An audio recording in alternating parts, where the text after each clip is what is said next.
ವೇದಾನಂದ ಸಹಕಾರ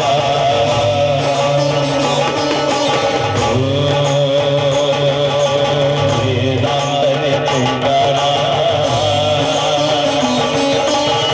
ಆಧ್ಯಾತ್ಮ ವಿಮುಖಸಾರ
ಸ್ವಾಮಿ ಕರುಣಿಸಿ ಕಾಯಿ ನೆನಪ ಸ್ವಾಮಿ ಶ್ರೀ ಬಸವೇಶ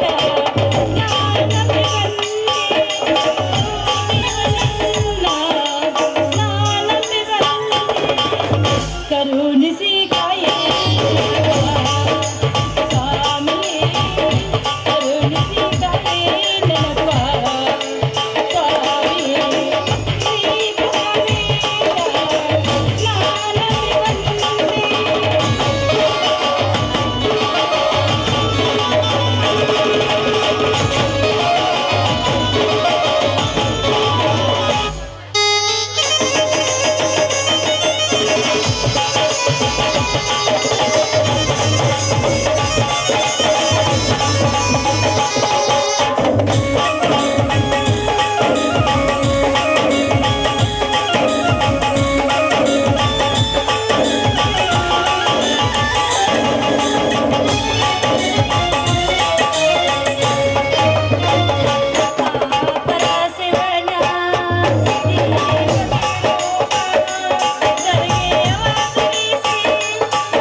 ಬಸವೇಶ್ವರನೇ, 21ನೇ ಶತಮಾನದಲ್ಲಿ ಎಲ್ಲ ಭಕ್ತರನ್ನು ಉದ್ಧಾರ ಮಾಡಿದ ತಂದೆ ನೀನು. ಆದಷ್ಟು ಬೇಗನೆ ನಮ್ಮಂತ ರೈತರ ಮಕ್ಕಳನ್ನು ಉದ್ಧಾರ ಮಾಡಿ ಎಂದು ನಾನೇನಲ್ಲಿ ಸೆರಗುಡ್ಡಿ ಬೇಡಿಕೊಳ್ತಾ ಇದ್ದೇನೆ ತಂದೆ, ಸೆರಗುಡ್ಡಿ ಬೇಡಿಕೊಳ್ತಾ ಇದ್ದೀನಿ. ಅಷ್ಟೇ ಅಲ್ಲ, ಈ ಸುತ್ತಮುತ್ತ ಹಳ್ಳಿಯಲ್ಲಿ ಈ ಮಣಿತನ ಹೆಸರಾದ ಮಣಿತನ ಇದು. ಧರ್ಮವಂತರ ಮಣಿತನ ಎಂದು ಹೆಸರು ಕೂಗಿಕೊಂಡಿರುವ ಧರ್ಮವಂತರ ಎನ್ನಿಸಿಕೊಂಡ ನನ್ನ ಪತಿ ದೇವರಿಗೆ ಆರೋಗ್ಯದ ಭಾಗ್ಯ ಕೊಟ್ಟು ಕಾಪಾಡೆ ಎಂದು ನಾನೇನಲ್ಲಿ ಸೆರಗುಡ್ಡಿ ಬೇಡಿಕೊಳ್ತಾ ಇದ್ದೇನೆ ತಂದೆ ಬಸವೇಶ್ವರ.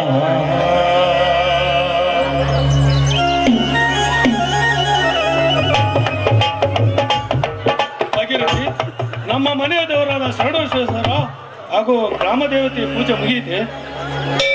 ಬನ್ನಿ ಸ್ವಾಮಿ, ಈಗ ತಾನೇ ಇಬ್ರು ಪಾದ ಪೂಜೆ ಮಾಡಿದ್ದೀನಿ ನಾನು. ಏನ್ರಿ ದೇವರಿಗೆ ನಮಸ್ಕಾರ ಮಾಡಿ ಪ್ರಸಾದ ಕೊಡಿವಿ ನಿಮಗೂ.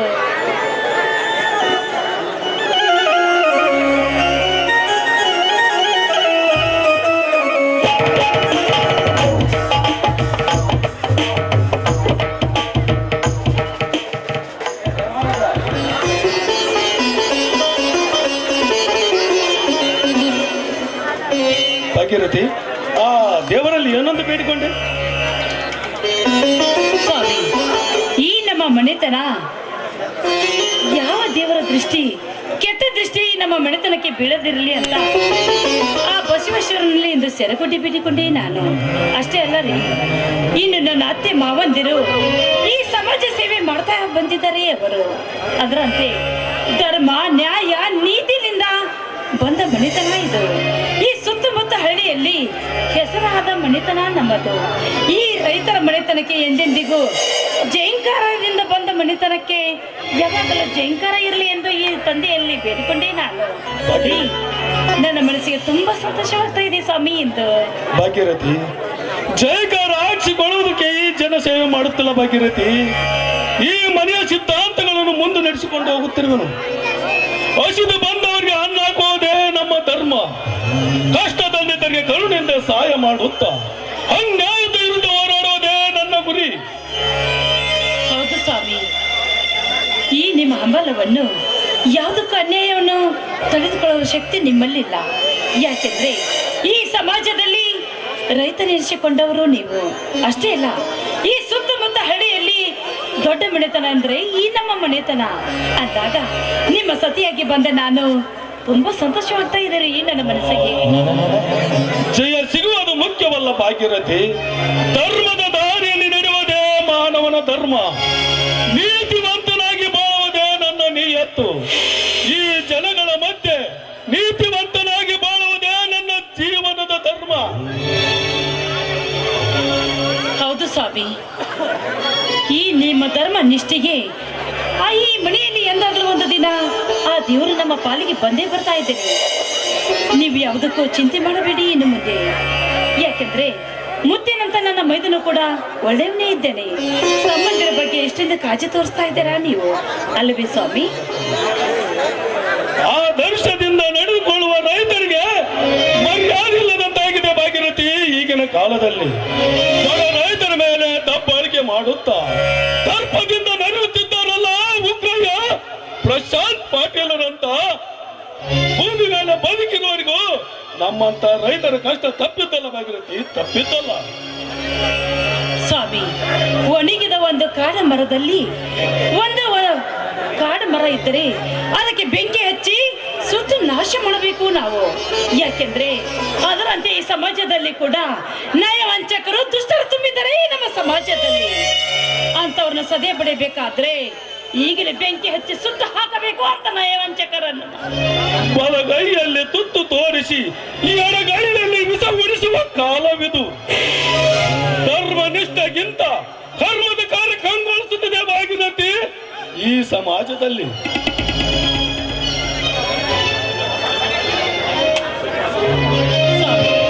ಮಶಾನಕ್ಕೆ ಹೋಗುವ ಹೆಣಕ್ಕೆ ಎಷ್ಟು ಶೃಂಗಾರ ಮಾಡಿದರೆ ಏನು ಪ್ರಯೋಜನ ಅಂತ. ಅದರಂತೆ ಈ ಕರ್ಮದ ಕಾಂಡದಲ್ಲಿ ಈ ನಮ್ಮಂತ ಧರ್ಮದ ಮನೆ ಹೊಂದಿದ್ರೆ ಅಷ್ಟೇ ಸಾಕು. ಇಂದಿಲ್ಲಾದ್ರೂ ಮುಂದೆ ಒಂದಿಲ್ಲ ಒಂದು ದಿನ ನಮ್ಮ ಮನೆತನಕ್ಕೆ ಜಯ ಸಿಗ್ತಾ ಇದೆ ನಮ್ಮ ಮನೆ. ಸ್ವಾಮಿ, ಆಡಿದವರ ಪಾಪ ನಮ್ಮ ಬಾಯಲ್ಲಿ ಕಿಬೇಕು ಅಂತ. ರೀ, ತುಂಬಾ ಸಮಯವಾಗಿದೆ, ನಡೀರಿ ಕೈಕಾಲು ಮುಖ ತೊಳೆದುಕೊಂಡು ಹೊಟ್ಟೆ ತುಂಬ ಊಟ ಮಾಡಿವರಂತೆ.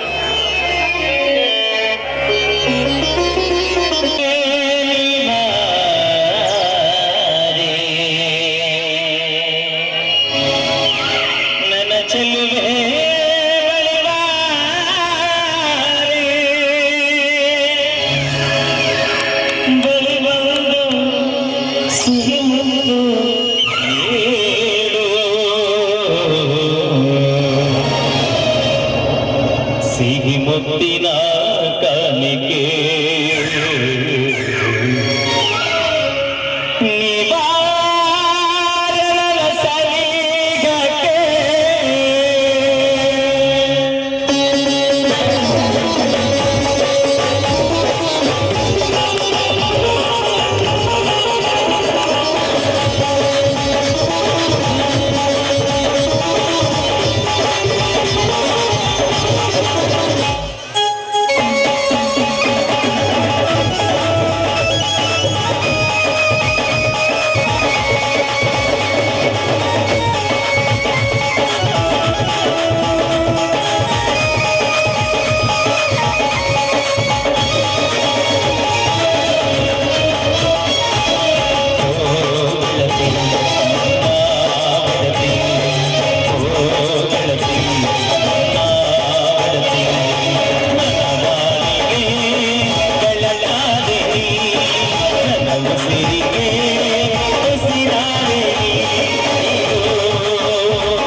ಅಣ್ಣ ಅತ್ತಿಗೆ ಪೊಲೀಸ್ ಇಂಟ್ರಿಗೆ ಅರ್ಜಿ ಹಾಕಿದ್ದೆ ನೀವಿಬ್ಬರ ಒಪ್ಪಿಗೆ ಇದ್ರೆ ಇಂಟ್ರಿಗೆ ಅಟೆಂಡ್ ಆಗುವ ಅಣ್ಣ. ಹೌದಪ್ಪ ರವಿಕಾಂತ, ಹೌದಪ್ಪ ರವಿಕಾಂತ, ಈ ನಾಡಿನ ಅಧಿಕಾರಿ ಆಗುವ ಆಸಕ್ತಿ ನಿನ್ನಲ್ಲಿದ್ದರೆ ನಮ್ಮ ಒಪ್ಪಿಗೆ ಏಕೆ ಕೇಳಿ? ಅಣ್ಣ, ನಿಮ್ಮ ಆದರ್ಶದಲ್ಲಿ ಬೆಳೆದವರು ನಾವು. ರೈತನೇ ಈ ದೇಶದ ಬೆನ್ನೆಲುಬು.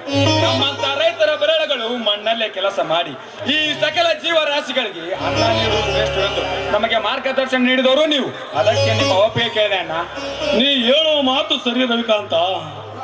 ಈ ಭೂತಾಯಿ ಸೇವೆ ಮಾಡುವ ರೈತರಿಗೆ ಕವಡೆ ಕಾಸಿನಷ್ಟು ಕಿಮ್ಮತ್ತಿಲ್ಲದಂತಾಗಿದೆ ಈಗಿನ ಕಾಲದಲ್ಲಿ. ಅದೇ ಸರ್ಕಾರಿ ಕೆಲಸ ಮಾಡುವವನಿಗೆ ಸಲಾ ಮಾಡಿದು ಸನ್ಮಾನ ಮಾಡುತ್ತಾರೆ ಈ ಜನ.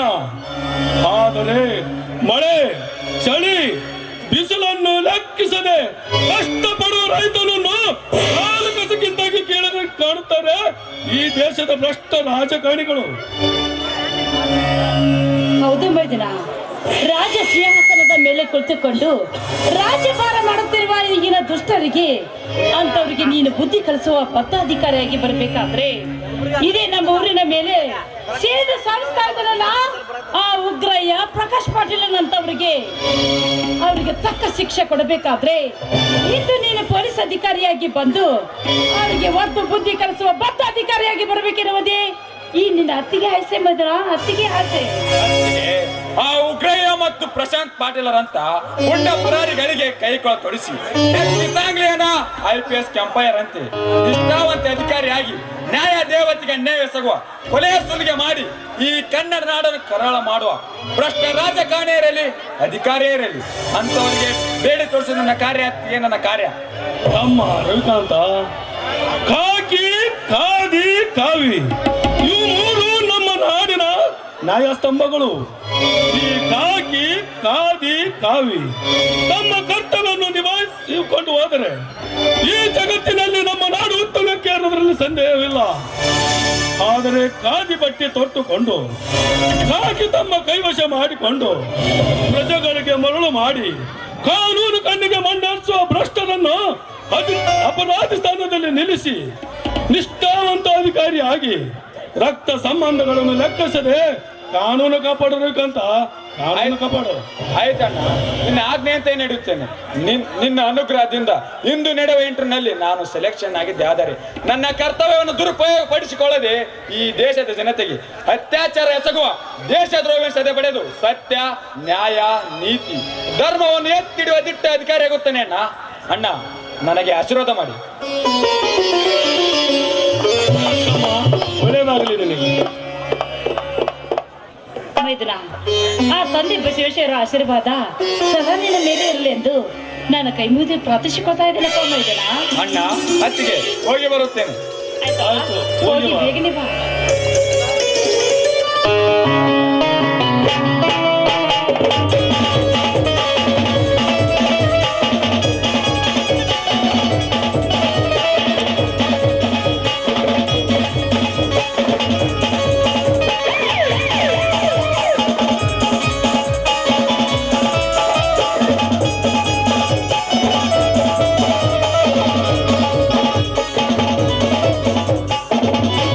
ನೋಡಿದೆ ಆ ಭಾಗೀರಥಿ ನನ್ನ ತಮ್ಮನನ್ನು. ನನ್ನ ಮಾತಂದರೆ ವೇದವಾಕ್ಯ. ನನ್ನ ಅಪ್ಪನಿಲ್ಲದೆ ಯಾವ ನಿರ್ಧಾರ ತೆಗೆದುಕೊಳ್ಳಲಾರನು ನನ್ನ ತಮ್ಮ ರವಿಕಾಂತ. ಇನ್ನು ನನ್ನ 3 ಜನ ಅಣ್ಣ ತಮ್ಮೆಂದರು ಇಲ್ಲಿವರೆಗೆ ಯಾವ ಭಿನ್ನ ಅಭಿಪ್ರಾಯ ಬರದೆ ಬಾಳುತ್ತಾರೆ. ಇನ್ನು ಮುಂದೆನೇ ಹಾಗೆ ಅನ್ಯೋನ್ಯದಿಂದ ಬಾಳಲೆಂದು ಆ ದೇವರಲ್ಲಿ ಬೇಡಿಕೊಳ್ಳುತ್ತೇನೆ. ಹೌದು ಸ್ವಾಮಿ, ತಂದೆ ಬಸವೇಶ್ವರನ ಆಶೀರ್ವಾದದಿಂದ ಈ ನನ್ನ ಮುತ್ತಿನಂತ ಮೈದುನರು ಒಳ್ಳೆ ದಾರಿಗೆ ಸಿಕ್ಕರೆ ಎಷ್ಟು ಸಾಕು ನನಗೆ. ಏನ್ರಿ, ತಮ್ಮಂದಿರ ಮೇಲೆ ಎಷ್ಟೊಂದು ಪ್ರೀತಿ ಕಾಳಜಿ ತೋರಿಸ್ತಾ ಇದ್ದಾರಾ ನೀವು? ನಿಮ್ಮಂತೆ ಈ ಸಮಾಜದಲ್ಲಿ ತಮ್ಮಂದಿರ ಮೇಲೆ ಪ್ರೀತಿ ಕಾಳಜಿ ತೋರಿಸ್ತಾ ಇರುವುದೆಂದರೆ ಈ ನಮ್ಮ ಸಮಾಜದಲ್ಲಿ ನೀವೇ ಅಂತ ಕಾಣ್ತಾ ಇದೆ. ಏನ್ರಿ, ತುಂಬಾ ಸಮಯವಿದೆ, ಕೈಕಾಲು ಮುಖ ತೊಳೆದುಕೊಂಡು ಹೊಟ್ಟೆ ತುಂಬ ಊಟ ಮಾಡುವರಂತೆ ಬನ್ನಿ. ಚಂದ್ರನ ಬಾನಂಗಳದಲ್ಲಿ ಮೆನುಗುವ ತಾರೆ ನಿನ್ನಂತ ನಯನವಾದ ಹೆಣ್ಣು ನನ್ನ ಹೆಂಡತಿಯಾಗಿ ಸಿಕ್ಕಿದ್ದು ನನ್ನ 7 ಜನ್ಮದ ಪುಣ್ಯವೆಂದು ಬಾಯಿಸಿಕೊಳ್ಳುತ್ತೇನೆ.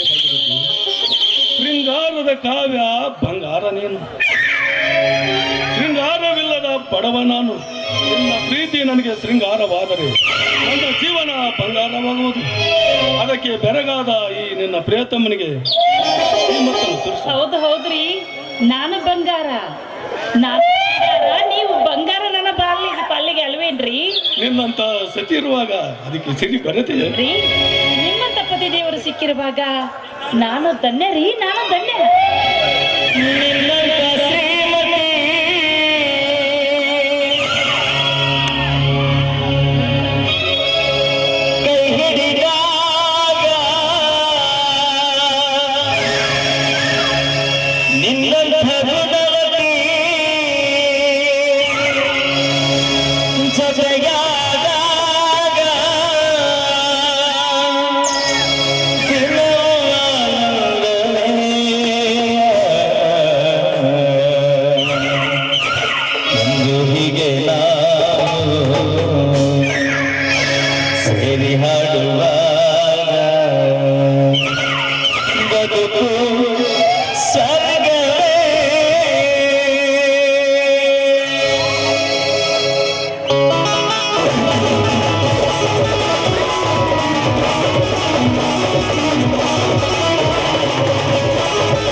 ನಿನ್ನ ಕೋಗಿಲೆ ಕಂಠದಿಂದ ಇಂಪಾದ ಗಾನ ಕೇಳಿದ್ರಲ್ಲಿ ಸಮಯ ಒಯ್ದಿದ್ದೇ ಗೊತ್ತಾಗಲಿಲ್ಲ.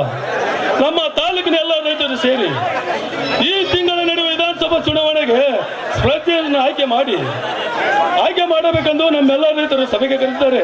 ಆ ಸಭೆಗೆ ನಾನು ಹೋಗಬೇಕು. ಆಯ್ತು ಸ್ವಾಮಿ, ಹೋಗಿ ಬೇಗನೆ ಬಂದ್ಬಿಡಿ ನೀವು.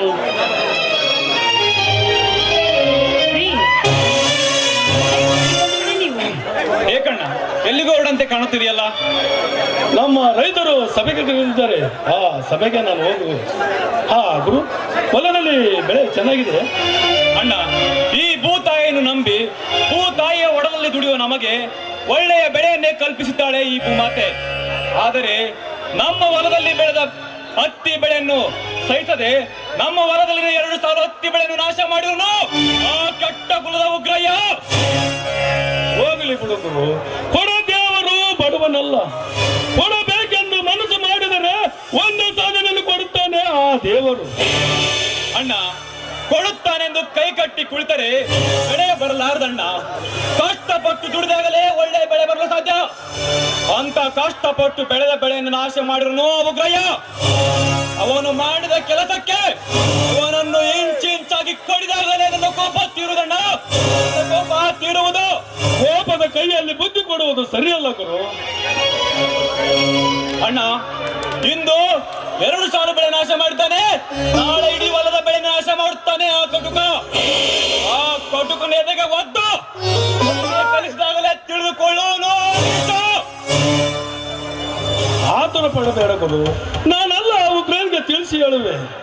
ಇಡಿಗಾಗಿ ಪಡಿ ಕಡಿದುಕೊಳ್ಳುವುದು ಬೇಡ. ಅವರ ಮಾಡಿದ ಪಾಪಕ್ಕೆ ತಕ್ಕ ಪ್ರತಿಫಲ ಕೊಡುತ್ತಾನೆ ಆ ದೇವರು. ಗುರು, ನೀ ಬಂದು ಸಮಯ ಬಹಳ ಆಯ್ತು. ಊಟ ಮಾಡುವಾಗಪ್ಪ. ಆಯ್ತಣ್ಣ, ಹೋಗಿ ಬಾ. ಆಯ್ತು, ನಾನು ಬರ್ತೇನೆ.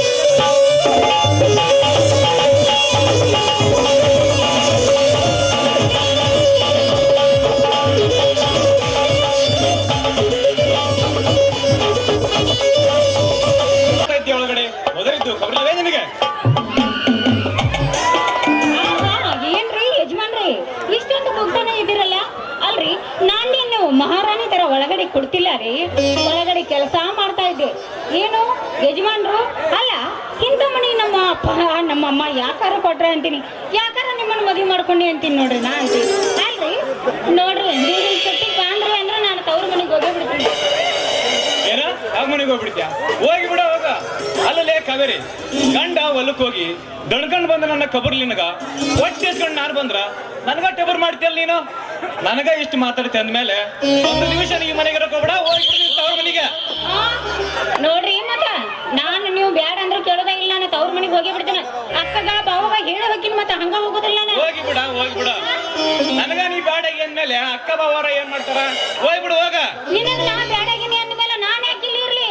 ನಾ ಹೋಗ ಬಿಡ್ತೇನೆ. ನೋಡ್ ಮತ್ತ ಇನ್ನೊಮ್ಮೆ ನೀ ತವ್ರ ಮನೆಗೆ ಬಂದ ಬಾರ ನನ್ನ ಬಂಗಾರಿ, ನನ್ನ ಸಿಂಗಾರಿ ಹೋಗ್ಬಿಡ. ನೀ ಇವತ್ತ ಹೋದಂದ್ರ ನಾಳೆ ಇನ್ನೊಬ್ಬಕಿನ್ ಮಾಡ್ಕೊಂಡ್ ಬರ್ತೀನಿ ನಾನು ಇರತ್ತಾಗ್ಲಿ ಇನ್ನೊಬ್ಬಕಿನ್ ಮಾಡ್ಕೊಂಡು ಬರ್ತೀರಾ? ಹೋಗ್ರಿ, ಅದು ಹೆಂಗ ಮಾಡ್ಕೊಂಡು ಬರ್ತಿ? ಇನ್ನೊಬ್ಬಕಿನ್ ನೋಡೇ ಬಿಡ್ತೇನೆ ನಾನು. ಅಲ್ಲೇ ಕಾವೇರಿ, ತಮಾಷೆ ಮಾಡಿದೆ ಕಣೆ. ಅಲ್ಲೇ ಕಾವೇರಿ, ಮತ್ತೆ ನೀನ್ ಸಾರ್ಮನಿಗೆ ಹೋಗ್ತೀನಿ ಅಂದೆ, ಮತ್ತೆ ನಾನು ಇನ್ನೊಬ್ಬಕಿನ್ ಮಾಡ್ಕೊಂಡ್ ಬರ್ತೀನಿ ಅಂದೆ, ಮತ್ತೆ ನಾನು ಒಬ್ಬನೇ ಇರಲ್ಲ. ಅಲ್ಲ, ತಮಾಷೆಗೂ ಅಂತ ಮಾತನ್ನ ಆಡ್ಬೇಡ್ರಿ. ಅಲ್ರಿ, ನಾನು ಇರೋದಾಗ್ಲಿ ನೀವು ಇನ್ನೊಂದು ಮದುವೆ ಮಾಡ್ಕೊಡ್ತಾನೋ ಅಂತೀರಿ. ಅಲ್ರಿ, ಹೆಂಗ್ರಿ ಹಿಂಗಾದ್ರೆ ನೋಡ್ರಿ, ಅದು ಹೆಂಗ್ ಮಾಡ್ಕೊಂಡ್ ಬರ್ತೀರಿ? ಬರ್ರಿ ನೀವ ಸಂತೋಷದಿಂದ ಏರಿಯಾಕಿನ ಮಾಡ್ಕೊಂಡು.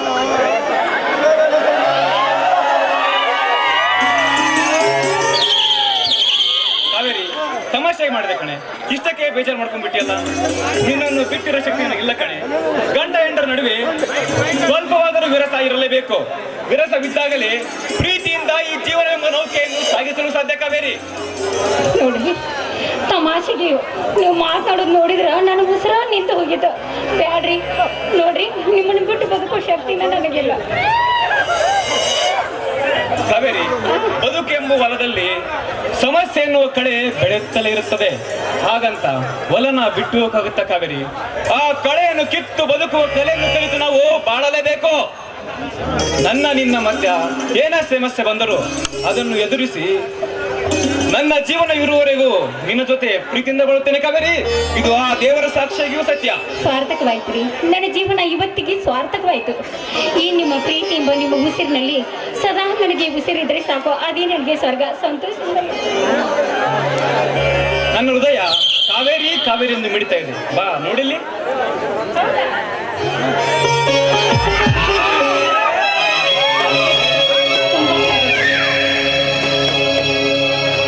ಬಂದೆಯ ಬಾಳಿನ ಬೆಳಗಾಗಿ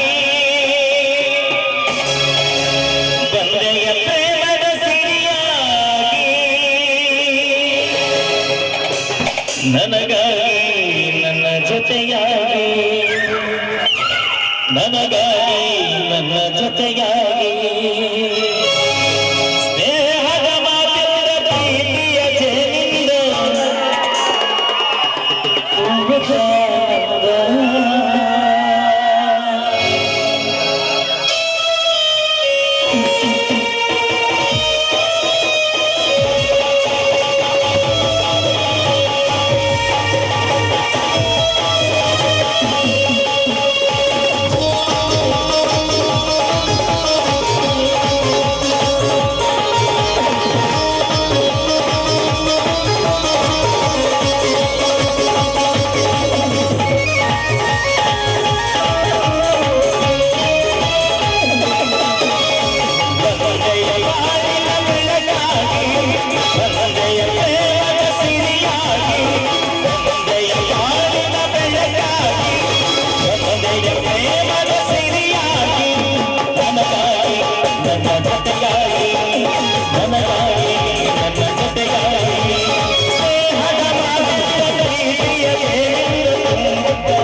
ಏನಾದ್ರು ಕೊಡುವೆಯೋ? ಅಯ್ಯೋ ಬನ್ರಿ, ಏನ್ರಿ ಇದೆ ಇಷ್ಟ? ಅಣ್ಣ ಅತ್ತಿಗೆ ಹೂವಾಗಿರ್ಬೇಕಲ್ಲ ನಿಮ್ಮ ಎಂಡರ್ ನಡಿಯುನ ಇಲ್ಲಿ ಬೇಕಿನ ಚೆಲ್ಲಾಟ. ಬಾ ತಮ್ಮ ಬಾ, ನೀನೊಬ್ಬ ಕಡಿಮೆ ಆಗಿದ್ದಿ ನಮಗೆ ಹೇಳಕ. ಅದೇನ ಅಂತಾರ ನೋಡು, ಹಳ್ಳಕ್ ಬಿದ್ದಾಗ ಆಳ್ಗೊಂದ್ ಕಲ್ಲಂತ, ಹಂಗ ಅನ್ನುವಂಗ ಈಗ ನೀನು ಬಂದು ನಿಮ್ಮ ಅತ್ತಿಗೆ ಜೊತೆ ಸೇರ್ಕೊಂಡಂದ್ರ ನನ್ನ ದೇವ್ರ ಕಾಪಾಡ್ಬೇಕು ನೋಡೀಗ. ಹಾ ರೇಗಸ್ರಿ ನೋಡಪ್ಪ ಅಮ್ಮ ಇದ್ನ ಈಗ ರೇಗಸ್ತಾರ ನೋಡ, ಈಗ ರೇಗಸ್ರಿ ಇನ್ಕ ನಾನು ಒಬ್ಳೆ ಇದ್ನಿ ಗೋಳ್ ಹಾಕೊಂಡ್ರಿ. ಈಗ ನನ್ನ ಮೈದನ ಬಂದ ಮಾಡ್ತಾನೆ ನಿಮ್ಮ ವ್ಯವಸ್ಥೆ. ಅತ್ತಿಗೆ ನೀವು ಇವತ್ತಿರೋಂತ ಸಂಸಾರ ನಡೆಸುತ್ತಿದ್ದೀರಿ, ಮತ್ತೆ ಯಾರು ಆಗಿದ್ರೆ ಇವ್ರ ಕಾಟಕ್ಕೆ 6 ತಿಂಗಳಿಗೆ ಬಿಟ್ಟು ಹೋಗ್ತಿದ್ರೆ ಮನೆಯನ್ನ. ಏ ಬ್ರಹ್ಮ, ಏನಪ್ಪ ನಮ್ಮಿಬ್ಬರನ್ನ ಅಗಲ್ಸ್ಬೇಕಂತ ಪ್ಲಾನ್ ಮಾಡ್ಕೊಂಡು ಬಂದಂಗ ಕಾಣ್ತೈತಲ್ಲ ನೀನ. ಲೇ ಕಾವೇರಿ, ಇವ್ನ ಮಾತು ನಂಬಬೇಡ. ನಮ್ಮಿಬ್ಬರ ಮಧ್ಯ ಜಗಳ ತಂದಿತ್ತು, ತಮಾಷೆ ನೋಡ್ತಾ ನೀವ. ಊಟ ಕೊಡು ಬಾರೆ, ಹೊಟ್ಟೆ ತುಂಬಾ ಹಸಿತಾಗಿದೆ. ಅತ್ತಿಗೆ ನಿಮ್ಮ ಮಧುರವಾದ ಕಂಠದಿಂದ ಇಂಪಾದ ಗೀತೆ ಕೇಳದೆ ಬಹಳ ದಿನವಾಯಿತು. ಒಂದು ಗೀತೆಯನ್ನು ಆಡಬಾರದು.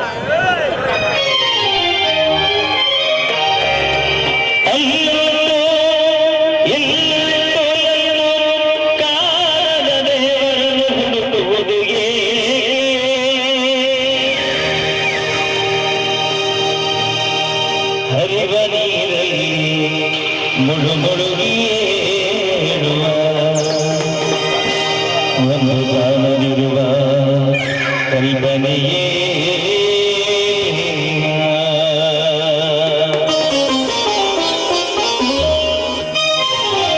ಮನೆಯೇ ಮಂತ್ರಾಲಯ, ಮನಸ್ಸೇ ದೇವಾಲಯ. ಮನೆಯೇ ಮಂತ್ರಾಲಯ, ಮನಸ್ಸೇ ದೇವಾಲಯ. ಪ್ರೇಮ ಬಂದು ಪ್ರೀತಿ ಸ್ವರೂಪ, ಪ್ರೀತಿ ಮಾತೆ ನಂದಾದೀಪ. ಪ್ರೇಮ ಬಂದು ಪ್ರೀತಿ ಸ್ವರೂಪ, ಪ್ರೀತಿ ಮಾತೆ ನಂದಾದೀಪ. ಭಗವತಿ ಮಾಡಲು ಜನ್ಮ ಸಾರ್ಥಕ.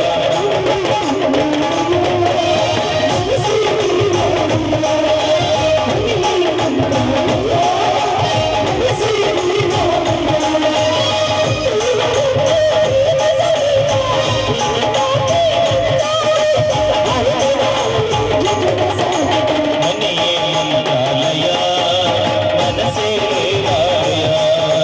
ಮನೆಯೇ ಮಂತ್ರಾಲಯ, ಮನಸ್ಸೇ ದೇವಾಲಯ.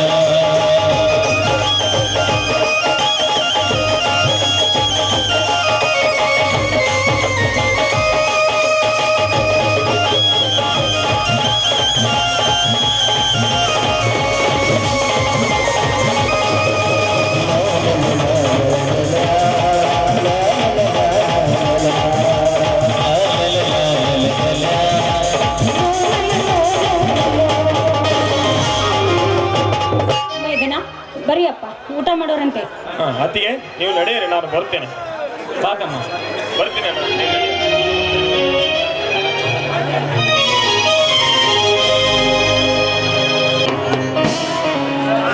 ಬಾ ಅಣ್ಣ, ಹೀಗೆ ತಾನೇ ಬಂದೆ ಅಣ್ಣ. ಯಾಕಣ್ಣ ದಿಗ್ಭ್ರಮೆಯಾಗಿ ಬಂದಿರ? ಏನಾಯ್ತು? ಏನಿಲ್ಲಪ್ಪ ತಮ್ಮ, ಈ ತಿಂಗಳ ನಡೆಯುವ ಚುನಾವಣೆಯಲ್ಲಿ ನಮ್ಮೆಲ್ಲ ರೈತ ಮುಖಂಡರು ಸೇರಿ ನಮ್ಮ ರೈತ ಪಕ್ಷಕ್ಕೆ ನನ್ನನ್ನು ಆಯ್ಕೆ ಮಾಡಿದ್ದಾರೆ. ಆದರೆ ರಾಜಕೀಯ ಮಾಡೋ ಮನಸ್ಸು ನನಗಿಲ್ಲ. ಇದೇನು ಹೇಳ್ತಿರುವೆ ಅಣ್ಣ?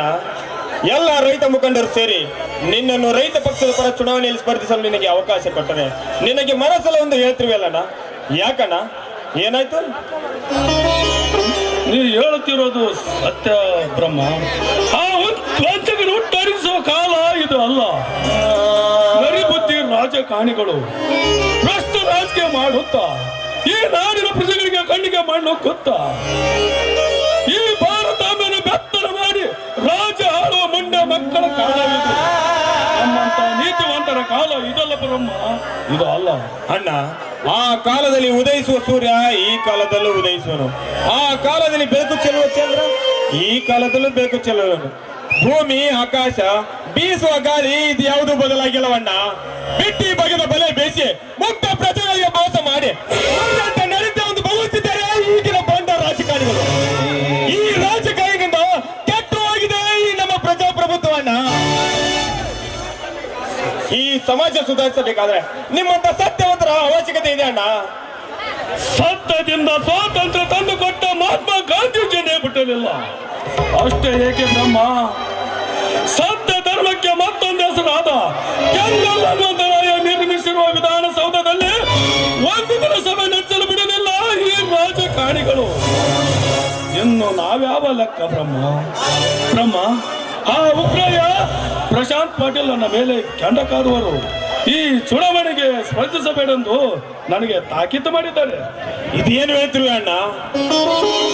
ಚುನಾವಣೆ ಸ್ಪರ್ಧಿಸಲು ನಮಗೆ ಹಕ್ಕು ಇದೆ. ಅದನ್ನು ಬೇಡವೆನ್ನಲು ಪ್ರಜಾಪ್ರಭುತ್ವ ಅವರಪ್ಪನದೇನು? ನೀನು ಅವರ ವಿರುದ್ಧ ಚುನಾವಣೆಯಲ್ಲಿ ಸ್ಪರ್ಧಿಸರಿ ಅವರ ರಾಜಕೀಯದ ಕುರ್ಚಿ ಬುಡ ಮೇಲಾಗುವುದೆಂದು ನಿನಗೆ ತಾಕಿದ್ದಾನೆ ಉಗ್ರಯ್ಯ ಮತ್ತು ಪಾಟೀಲ. ಉಗ್ರಯ್ಯ ಪಾಟೀಲ ಅವರಿಗೆ ಸರಿಯಾಗಿ ಒತ್ತು ಬುದ್ಧಿ ಕೆಲಸ ಬರ್ತಾರ. ಬೇಡ ಬ್ರಹ್ಮ, ನಿಂತ್ಕೋ, ಬೇಡ. ಆ ಉಗ್ರಯ್ಯ ಪ್ರಶಾಂತ್ ಪಾಟೀಲ್ ಒಳ್ಳೆಯವರಲ್ಲ, ಮೊದಲೇ ದುಷ್ಟರು. ಆ ದುಷ್ಟದ ಸವಸ ನಮ್ಗೆ ಬೇಡ ಬ್ರಹ್ಮ, ಬೇಡ. ಮೊದಲೇ ಈ ರಾಜಕೀಯ ಸವಸನೇ ಬೇಡ ನಮಗೆ. ಕೆಟ್ಟವರೆಂದು ಭಯಪಟ್ಟರೆ ಬಟ್ಟಂಗಿ ಸಾರಿ ನಾವೇ ಶೂರರೆಂದು ಮೆರೆಯುತ್ತಾರ ಮತ್ತು ಪಾಟೀಲ. ಅವರಿಗೆ ಸರಿಯಾಗಿ ಒತ್ತು ಬುದ್ಧಿ ಕೆಲಸ ಬರ್ತಾರೆ ಅಣ್ಣ. ಆತರ ಪಡಬೇಡ, ನಿಂತ್ಕೋ ಬ್ರಹ್ಮ. ಅಯ್ಯೋ, ಇವನು ಓದಿದ್ದು ನೋಡಿದ್ರೆ ಏನೋ ಅನಾಹುತ ಮಾಡುವನು ಏನೋ. ನಾನು ಇವನು ಮುಂದೆ ಹೇಳದಿದ್ರೆ ಒಳ್ಳೇದಿರ್ತಿತ್ತೋ ಏನೋ.